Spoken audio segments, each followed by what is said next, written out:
Hey, what's going on YouTube? This is Sever7 and today we are checking out the Kubi Vertigo. And that's with the ultimate goal of seeing if it's worth adding to your collection or your daily carrier rotation. Now, this did come by way of the Lefty Pass Around group, so I don't get to keep it. This is designed by Peter Carey and manufactured by Kubi Knives. Now, jumping right into it, we have this really nice, smooth titanium front and back scales. We have this Damtanium inlay. For the record, Damtanium is my favorite carbon fiber inlay. We have it on both sides. I love it. Looks absolutely fantastic. It reminds me of, if you saw my other video, or I don't know if the video has come out yet, but if you look at this knife, it's literally the carbon fiber version of Timascus. And now that you've seen it, you can't unsee it. Beautiful. We have blue anodized hardware all over. That's typical Kubi style. We have the KB logo because this is part of their premium KB line. So there's Kubi and then there's KB. The Kubi line typically stays under 200, while the KB line is almost always over 200, right? So it's their more premium line. I'm not sure that they're built better. I'll say, like, there's certain things that feel nicer about them, but to be fair, Kubi does a really solid titanium frame lock regardless of price point, right? So yeah, these are awesome. And there are some things that make them stand out above the KB line. I'm not saying they're overpriced, but Kubi does a great job at a $100 titanium frame lock, and they do a great job at a $350 titanium frame lock. So just putting that out there. If this is outside of your wheelhouse, they have plenty of other options that are great. So we've got the Damtanium, we have the blue anodized hardware, even the thumb studs are blue anodized. Now, as far as the ergonomics go, let me clean that up a little bit.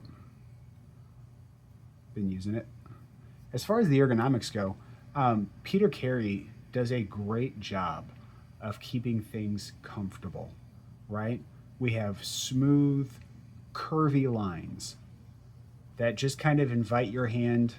Right, so I have large size hands, and I can feel I can feel where normally, get that, there would be rough edges, or something would seem out of place.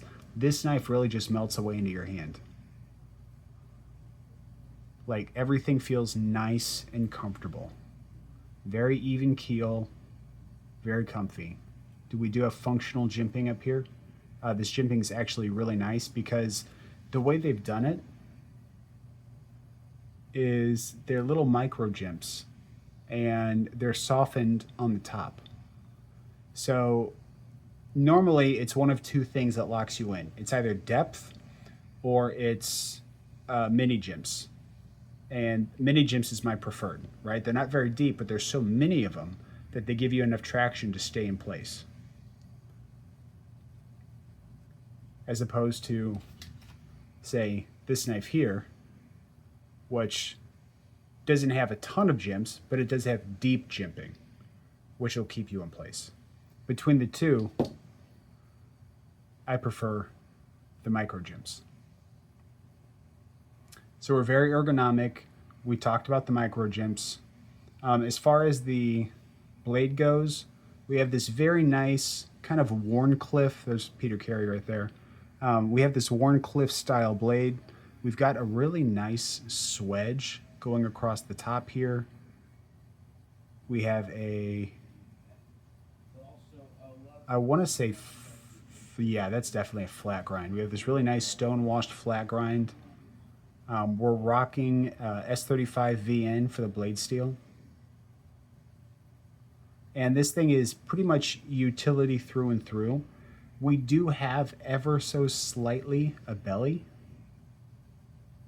So and if you look, like, the belly is super slight, but you're going to be able to get the tip down easy as can be for utility cuts.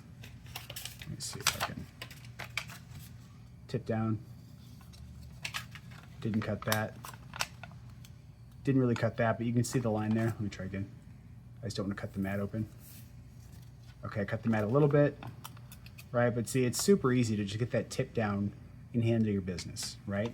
Or like if you need to do rocking cuts, you know, you still have enough belly to kind of get in there and do that with something that's hopefully taller than a flat piece of paper. Yeah, there we go. All right, this is not a great example of what this blade can do, but you get it. Now, as far as the action goes, this is absolutely phenomenal. It takes next to no effort. It's super snappy. Hydraulic close. Comes out with authority. Great acoustics.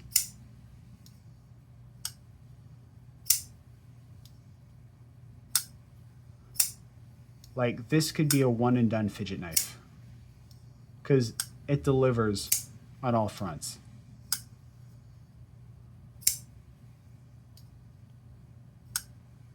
So good.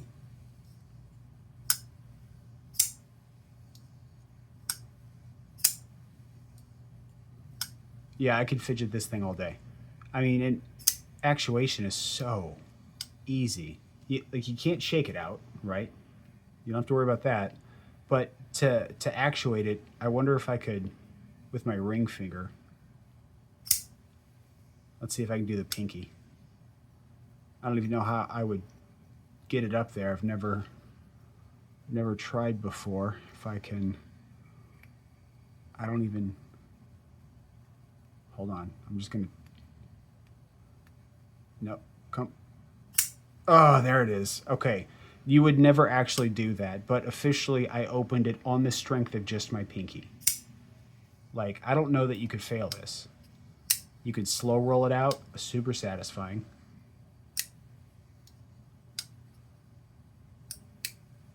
Listen to that double click.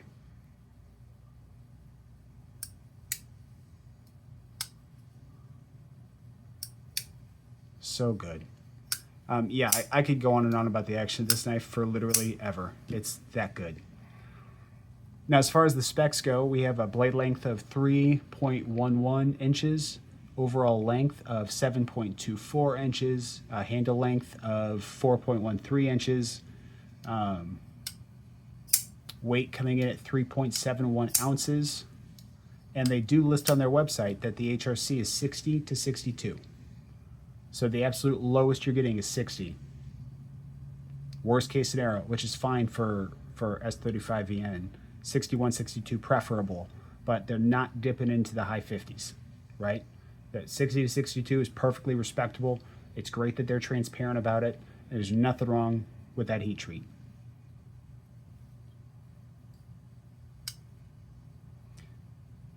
I don't know if this is... Okay, no, it's definitely ball bearings. But, you know, final thoughts on this. You know, if you buy these, like, I think if you go to their website, they're like $250 some odd, I want to say. And then I don't have a discount code for them, but like every other YouTuber has one that'll get you like 20% off. But I would say if you go to White Mountain Knives, I'll link them below and all their Kubi stuff. All of their Kubis that aren't brand new, like new releases, they have some ridiculous sale on. Assuming they have these in stock, you know, you could probably buy this for under $200. And I think at 250 would be like the ceiling.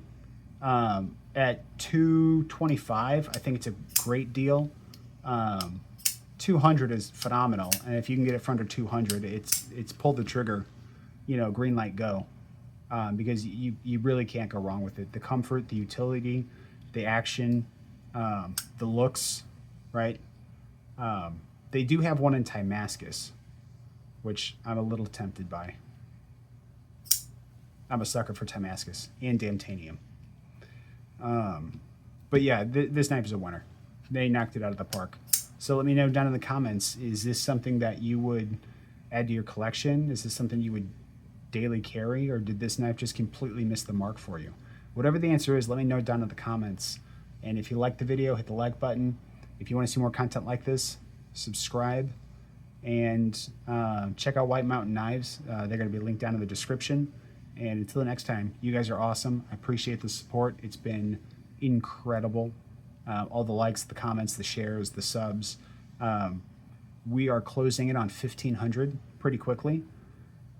Whew, man, it feels like just a few months ago we were at like 900, right? So it feels really, really good. The steady growth is much needed and appreciated. And we're going to have some pretty sick giveaways getting close to 1,500, or once we hit 1,500. But as we get closer, I'll share those giveaways with you. And then we're going to have a massive one at 2K. So that's just a little secret for the people that hung out until the very end, the true ride or dies. You know what I'm saying? This is the part of the video where I share some of the sauce. So, love you guys. Thanks. Until the next time. Peace.